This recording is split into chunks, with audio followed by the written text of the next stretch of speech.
Good day and welcome to the Protected by Purpose podcast. I am your host, Dorinda Walker, author of the acclaimed book, Protected by Purpose. Today I'm honored to have Rahiem Jamal Allen, entrepreneur, motivational speaker, and author of From the Streets to the Sanctuary as my guest. He has an awesome testimony of breaking free from mental and spiritual poverty. Yes. Welcome. Thank you for having me. I appreciate it. So you want a guest with you? You want to introduce your guest? I brought my firstborn, Ashley Goins, the love of my life, one of them. Awesome. So welcome, Chantel. Thank you. So I read your book, and I have all kind of questions, and I know this is going to be a great interview. Yes. But explain to the audience how you define mental and spiritual poverty. So basically, growing up in a brick city, definitely having to deal with so many different issues of our environment, and I just thought about how people look at poverty from one angle, but they don't really look at it from a mental perspective. A lot of times, if you live in a state of mental poverty, that means that you're living in lack, and you're living in defeat, and you're living in want, instead of really what you need to be able to really live a life of purpose. Okay, that sounds good. So tell me, you did not leave Brick City, right? You're still here in the city? No. Okay. Yeah, I left Brick City. You left. Unfortunately, but I have many roots in Brick City. My daughter lives in Irvington. My sister lives in Newark, so I have many roots. So my heart is still in Brick City. I knew your heart was here because I know you'd be repping Brick City. Yeah, definitely. I mean, I lived here 23 years, but 28 years, 28 years, and then I moved out of Brick City, and now I live in North Brunswick. But my heart is going to always and forever be in the city of the Gold Dome, Newark, New Jersey. All right. I'm an East Orange, New Jersey native, so we're kind of neighbors. Okay, yes. I ride for East Orange. Connected. In your book, you talk about your bond with your mother and the lack of a relationship with your dad as a kid. Yeah. Tell us about that and how it impacted you as a man and the subsequent relationship you were able to build with your dad when he re-entered your life. Okay, well, growing up, my father, he abdicated his responsibility because his father, the way that he was raised. And a lot of times things are perpetual. A lot of things that our parents go through, we are affected by. And my father, he left, and then all we had was my mother and my two sisters. And my mother always taught us to make sure that we stay connected, we stay together, and we make sure that we always be there for each other. So my mother is my ride or die. I always call her my role partner, but I use road dog, but more than not a dog. I always call her my role partner, and we just grew up, man. She taught me how to love. She taught me how to live. And even though I did go left, but I still had a moral center to help me to get back.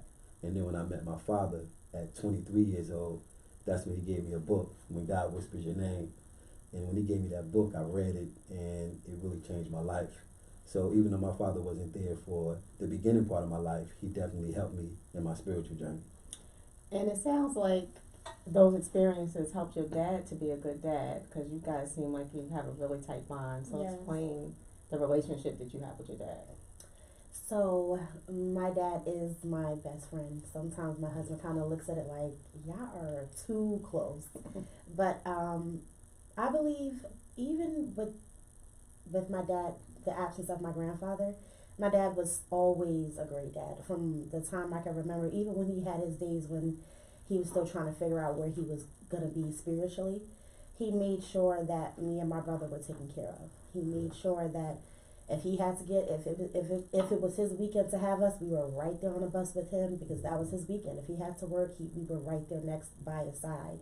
He made sure that whatever he lacked in his childhood, we didn't have to worry about that. There were a couple of years where I was down south with my mom. So when I came back and me and my dad, I think I was like maybe 2 or 3. Yes. And he felt like, wow, she doesn't know me because those are the times where children are really getting to know who they are around. But once it clicked, that's just what it was. So I don't feel like, yes, it hit the absence of his father, and then when he came back into his life, it changed him in a different way. But I don't believe that me and my brother lacked because his father wasn't there. I believe that he loved us 10 times stronger because of that. And he didn't want us to experience that type of lack. Yes. And that's so important. You know, I grew up and my parents, although they were good friends, they weren't together. Okay. And I lost my dad when I was 17. Okay.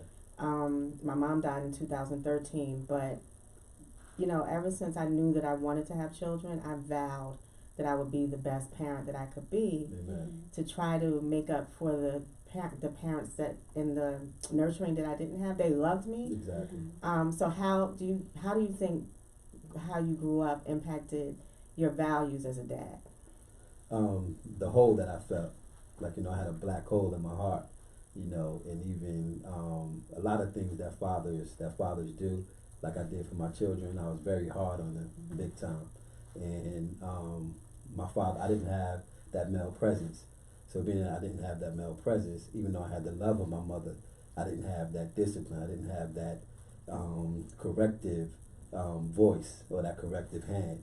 So one thing that I vowed is that I was gonna love my children and be my children's friends, but I was definitely a disciplinarian hard. But I disciplined with love, but I disciplined also with the iron fist as well. And it was important that you were there in their life. Big time. Yeah, no matter what. What was the impact of not having your dad in your life in those early years? It was rough. It was rough because, you know, as I put in my book, you know, I was violated. You know, as a young boy, I was playing little league baseball, and I had to you know, I had to catch the bus from Irvington to Newark, and my mother told me to come and make sure that I caught the bus early. I didn't catch the bus early, so I was like, you know, I stayed in Irvington, and then I had to catch the bus, and I was a little guy. I mean, I'm still short now, but I was tiny. I was like about 11 on the bus in Newark, and if my father was there, that wouldn't happen, because my father would have brought me to the game and brought me home, Yeah. and it really impacted me big time. And so let's talk about the violation, because I talk about in my book the impact that promiscuity had on my life, Exactly. and my relationships with men had on my life. And you talked about in your book the impact of you being violated, the impact it had on you. So Yeah, so basically it's like, you know, when you get woken up in that type of way, you know, it wasn't like a complete violation, like, you know what I'm saying, like the interest, but it was just the fondling. And when you get fondled like that, it's like you wake up too early. So when you wake up too early, it's either, you know, you go one way or the other way. So I went the quote unquote right way, but I just had some type of like uncontrollable desire, and that's how I did. And I just dealt with everybody in that regard. I just, you know, if I saw you and you looked you know, you looked like you was ready, I ain't try to force myself on nobody, but if you was with it, I was with it, and I didn't have no type of barriers, didn't have no type of controls. I was just out there living crazy, playing Russian roulette. So you talked about sex as an addiction, which many of us have addictions to different things. How did you defeat that addiction to now be a loving husband and father? I got saved. That's why my book is From the Streets to the Sanctuary. And, you know, in my book I talk about many different things. You know, I had a physical altercation with my son's mother, and then the next day I went to church. When I went to church, God really gripped me because I was out there living hard. And when he gripped me, he literally set me apart.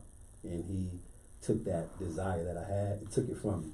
And that's how I knew that it was real, because I was like in full tilt. And then when I got saved, everything changed. And it wasn't fake, it was real. And ever since then, I've been living right. Okay, so you watched your dad go through a transition, and you have a really good relationship with your dad. How did that impact your relationship with men? So, being that my dad he was very, like, straightforward, and it was with me and my brother. Like, he just told it like it was. He really didn't sugarcoat things. Of course, as, you know, a younger girl, you have different insecurities that you deal with, but I looked and I dealt with men differently. I kind of saw through the shades that they would try to put up over your eyes. And so I kind of, like, when people would approach me, I would kind of be like, okay, yeah, I hear what you're saying. But I know what my dad used to tell me how men are. So I kind of approached how men were differently because of what I knew my dad told me how men were. But it also gave me a different strength in when I read the book. I didn't even know about the violation. My dad never expressed that to me, and I was surprised because we talk about everything. So for me, it was like, wow, and it helped me even love differently, because I still had a little guard up of my situations with my mom, which is a totally different situation. But so I kind of had a little bit of a guard up of how I loved. So I was like, wow, my dad is so affectionate. Even with that happening, it gave me a better understanding of maybe I need to love a little bit differently. Like, he would be so affectionate with me, and he'll tell you, I'm like, Dad, come on, like, you don't need to do all of that. But it gave me like, wow, like even though that happened to him, even though he had the lack of his father, he still loved with no boundaries. So reading that book, something clicked in me, like, okay, you gotta do something different. Okay. What advice would you give to single women who are raising boys? Definitely don't collar them. Really just go. Love them, but love them with discipline. Love them with training them. Love them, but love them with training them, because I was loved, but I wasn't trained. And as I was saying, like, yes, I'm an author of 2 books. I'm married. I have a website. I speak publicly. I was on national television, but there are a lot of gaps in my life because I was raised by my mother, and instead of her training me, she just loved me. So I have limitless love, but the training part is what I believe that will help men be better husbands, be better providers, be better men of society. Because you could be a loving man, but if you're not really contributing to society, then you're just a loving man, but you're not really contributing the way you're supposed to be. So I would say train these brothers, train them. So I have to say, men like you, though, for single mothers are important because, a woman, she doesn't know what it's like to be a man, right? So having men who are willing to mentor and give back, I think is important. Big time. So tell us a little bit about how you feel about that. And yeah, definitely. I'm in the process of writing. I believe it's going to be my life's work. The mindset of a mentee. Mm-hmm. And a lot of times people mentor, right? They talk about it from a mentoring perspective, but a lot of times mentees, they have so many desires, so many dreams, and so many aspirations. So when I see somebody young and I see somebody that really is gifted, I really go hard after them, because I'm like, come on, man, you can do it. Come on, my sister, you can do it. And I'm trying to really help everybody really be all that they can be from an early age, because a lot of times we see Tiger Woods, we see Floyd Mayweather, we see Clarissa Shields, we see all of these athletes. They start out when they're young. So I believe that if you can catch them younger, not saying that if you're older you can't catch them, but if you really just take that concerned effort, you have to take a concerned effort, because if you're concerned about somebody, you're gonna really, check for them. You're gonna see, okay, how you doing? Where are you? How are you economically? Where you going in 3 years? Where you going in 4 years? Where you going in 5 years?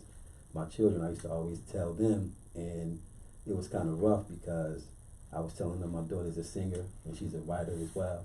I was trying to push her to write at an early age, push my son into athletics at an early age. But I make sure that if you see a gift in somebody, pull it.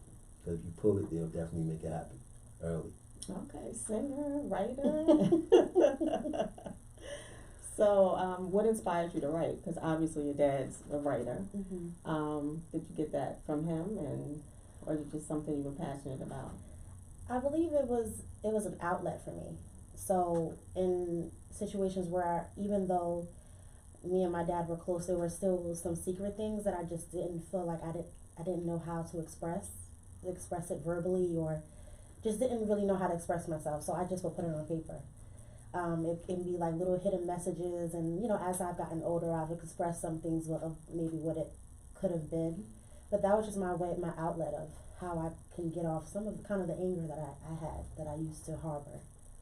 Okay, let's talk about that anger. Because in my book, I'm very transparent about me being an angry at-risk youth, and I turned that anger into violence. I fought a lot, and even thought I was capable of murder. So tell us about where the anger came from for you. So when I was younger, I grew up with my grandmother and my mom. I moved with my mom for about 2 years. We moved to Virginia, And then she just wasn't in a certain position where my grandmother just felt like we needed to move me into a better position as far as like just the environment. So I moved with my grandmother when I was 2 or 3 back up to Jersey. So as you're growing up and you're seeing different people with their mom and you're trying to really kind of get what the situation was. I couldn't really get, I don't think my dad knew all of what the situation was, so I would ask him, and then I would ask my grandmother, and she would give me some stories, and I'm like, that doesn't sound right, that doesn't make sense. And then knowing that after I left, my mom had another child, it was like, okay, so you had another child, what about me? Like, did you ever try to come back for me? You know, what's going on? So I used to ask them, when I was younger, I used to ask my grandma, I think I need counseling. And I think when we're growing up in an African American community, it's like, you don't need counseling. You just need to go to church. I'm going to pray for you. We're going to talk to the church counselor. But I was like, no, I need counseling. Like, I really do. And so it kind of was like push it aside. So I dealt with a lot of just not knowing what this real situation was. And so I harbored a lot of resentment and bitterness and just angry, like, why doesn't she want me? I felt rejected. I was in an internship when I was in college. And something very minute happened, and one of the teachers brought me in the classroom. She was like, do you suffer from rejection? And I just broke down, because that was the first time, I guess, that I really realized and accepted that I really do feel rejected. Every situation in my life, I compared it to my mom rejecting me and not wanting me. So when I say anger, that's where it was coming from. Definitely in a better place, in a growing place with my mom, which is, amazing and a blessing, but when I was younger, I definitely dealt with resentment and bitterness and anger. And I can relate to that, but that process of forgiveness is so important. And obviously you played a role in helping along that process, because you two are like thick as thieves. So in your book, you state that you had accepted a substandard way of living. Due to your experience in the concrete jungle, as you call it. Yes. Tell us about that. So basically, the substandard way of living is, wearing Gucci, wearing Prada, wearing, back then it was Guess, wearing, just everything was external, and that's substandard. Basically those felines that I had, the Jordans that I had, everything that I had was just superficial. And I believe that's a substandard way of living. And when you really adapt that everything is just external. Everything is about the way you look. Everything is about what you have and what you can do. That's substandard. That's not how living. That's not really putting yourself in position to make sure that you are being an example. So that was way beneath, I believe, especially now, our God-given abilities to live the way that God called us to live. And that's the love, and that's the help, and that is not to abuse mentally, spiritually, and physically.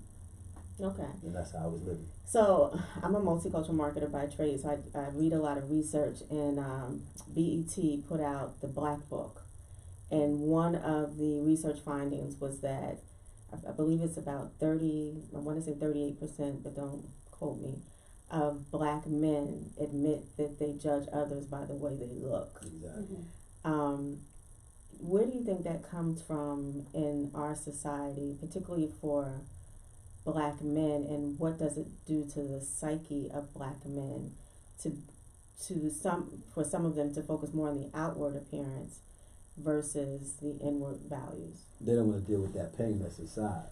Literally, they don't want to deal with that pain. Because even in writing my book, when you say you violated, alarms start going off. Whoever hear that, whoever hear that, they say alarms start going off. And I've been a person that, like, all my life been connected to some powerful people. And when we sit down and we really talk, they are the most vulnerable, abused individuals that you can think of. Because especially now, that, when you're talking about it, they don't want to talk about what happened to them when they were young because they was exposed to certain things. They don't want to talk about that. So basically what they do is they put on facades. And when they put that facade on, you can't really see their heart. So they deal everything by what they see and what they're looking at. And that's like so superficial to me.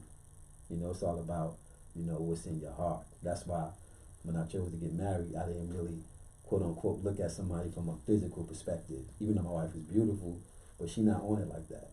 She's not on the red bottoms. She's not on the batons. She's on Are we going to pay these bills? Are we going to travel? Are we going to take care of these kids? Are we going to educate our kids? Because that's long lasting. And then if you, I used to always tell my children, if you are a nerd now, you'll be able to live better later. But if you worry about being cool now, you're going to be struggling later. And that's why I say people think about that superficial aspect. And that's why men look at women, or men look at the other man, what kind of car they drive. That's substandard. Okay. I'm gonna adopt that term, substandard living. Substandard living. It's yours. So, tell us about 18-year-old Rahiem, what he aspired to be, what his outlook it was on life, what obstacles he faced, and compare him to the man you are now. 18-year-old Rahiem, I had 2 children, and I was a high school dropout, and I was fully connected with one of the biggest, hustlers in the city. And I said, you know what, I'm going to take care of my kids by any means necessary. We're going to hustle. We're going to do whatever we wanted to do. And we had everything. We was Club America at 18, leaving out of school, going to North Carolina at 18. But then, to be real, it was pleasurable. It was mega pleasurable, mega fun. But then when I started thinking about everything that I was doing, I was like, man, I'm hurting myself. At 18, I didn't know I was hurting myself. I was just living. But I didn't realize it, but I was hurting myself. So now, being 47, which is almost 30 years later, I'm like, man, I'm still affected by things that I did when I was 18. And now, 47, I'm rebuilding all of that. So now I'm looking at life from a totally different perspective.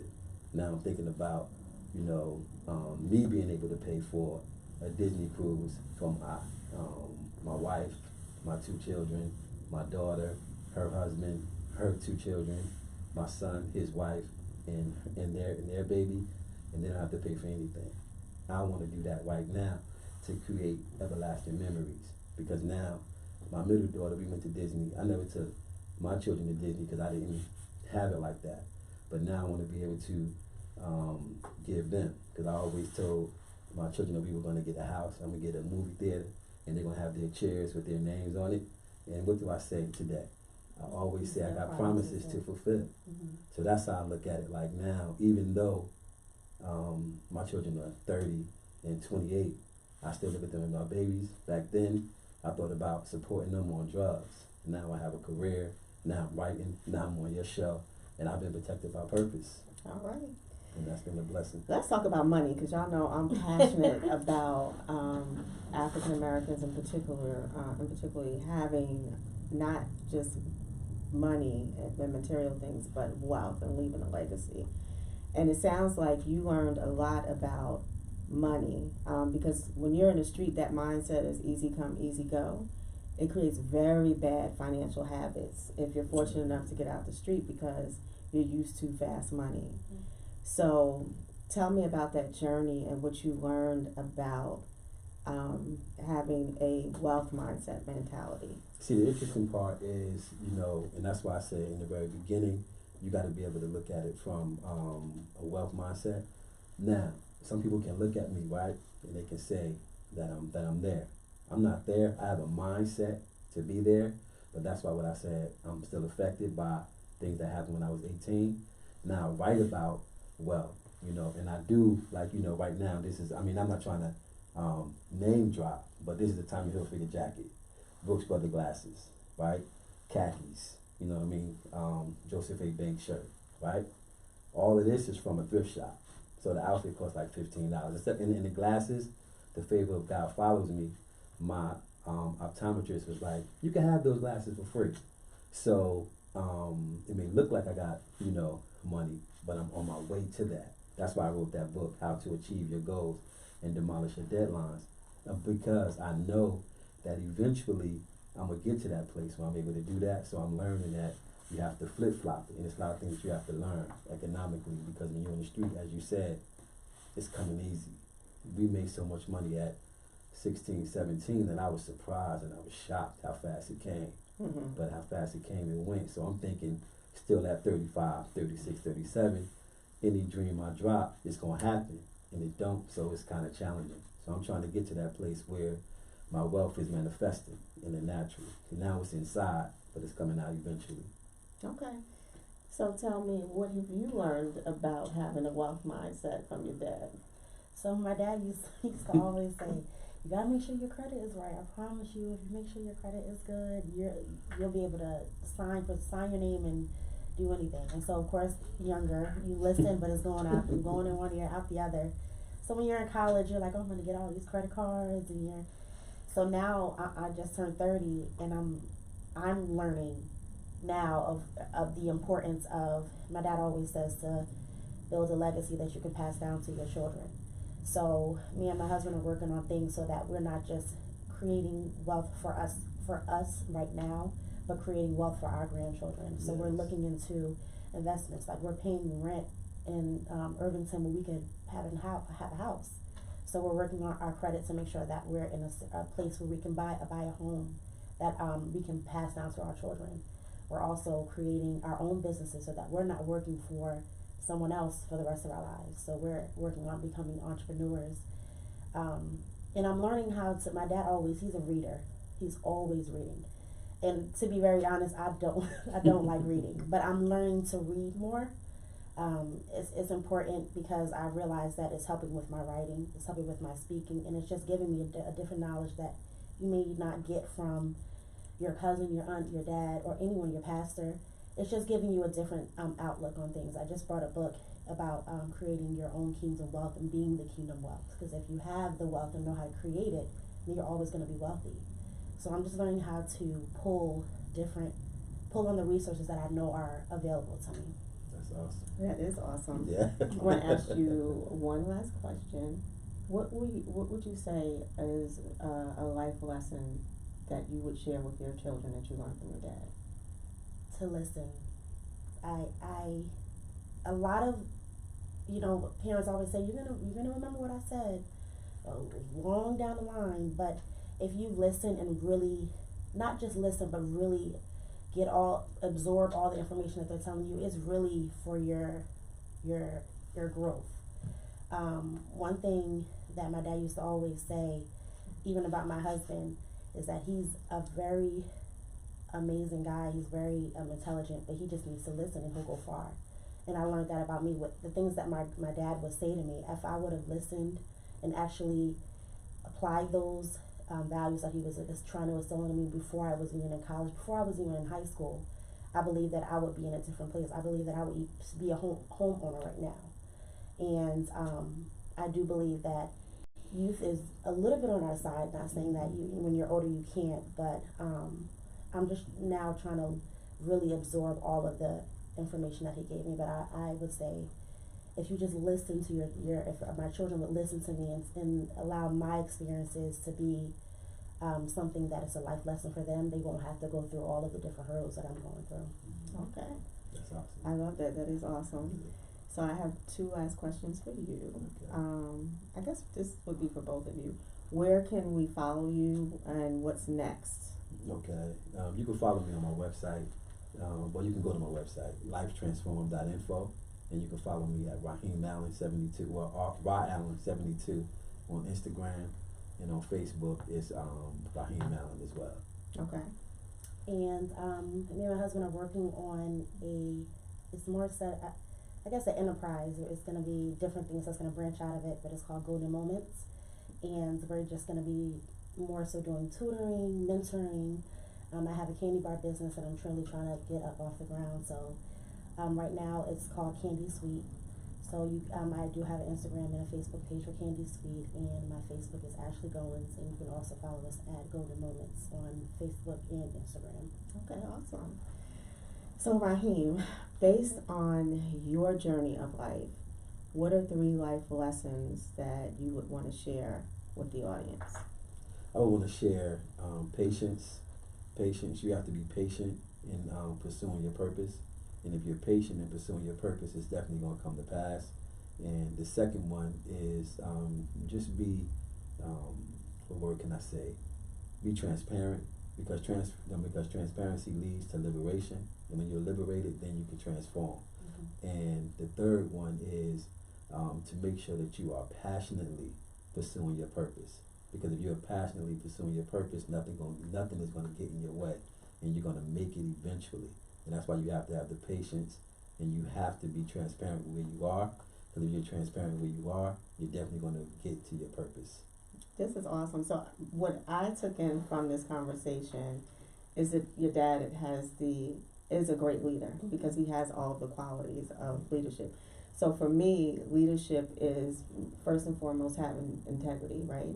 But listening would be number 2 for me, because a good leader knows how to listen. Because if you don't listen, you can't solve problems. That's true. And that patience piece, I have to work on the patience piece because I'm impatient sometimes. Because you're a boss. But I do believe that you do have to be patient in pursuing your purpose, because it won't come easy. That's true. Right. It won't come easy. You're going to have to go through tests and trials and tribulations.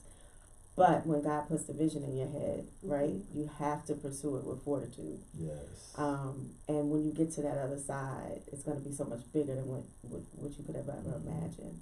And I look at your life, and I just thank God. Man, I thank God. Yeah. Thank you. I thank God because you have this beautiful daughter, you have Yes. beautiful children, beautiful wife, Yes, thank you. and I'm sure that 18-year-old Rahiem never thought that he'd be the 47-year-old sitting in front of me today. Never thought. And I can honestly say, I just wanted to say this, because a lot of times when you are in your pursuit of purpose, you get a call like this. You know what I mean? Mhm. Because you feel like, okay, am I gonna make it? And then you feel like, okay, I have this book, but it's not successful, right? Yet, you know what I mean? But you get a call from you, Dorinda, and the title of your book is Protected by Purpose. So the mere fact that I'm on your podcast, I know that I'm protected by purpose. And I said it so many different times because I love the title of your book, and I know when I got the email, it was at a trying time, and it really helped me to understand that. See, Rahiem, I got you, and you're protected. Look at God. And my daughter got you. You know what I mean? Yeah. Because we've been trying to connect since the last time we were together. Yeah. And I was like, okay, but now when I got the email, I was like, okay, God, thank you. And I thank you publicly for having me on. You're so welcome. I appreciate you. I appreciate you willing to get back and be transparent and share your Yes. story. I hope that the listeners enjoyed it. And this is Protected by Purpose, Yes. powered by North Ironbound Film and Television Studios. We are out of time, but be sure to share this episode and be sure to follow the Newark International Film Festival and Protected by Purpose and Rahiem Allen. Yes. So thank you and good night. Good night. Right.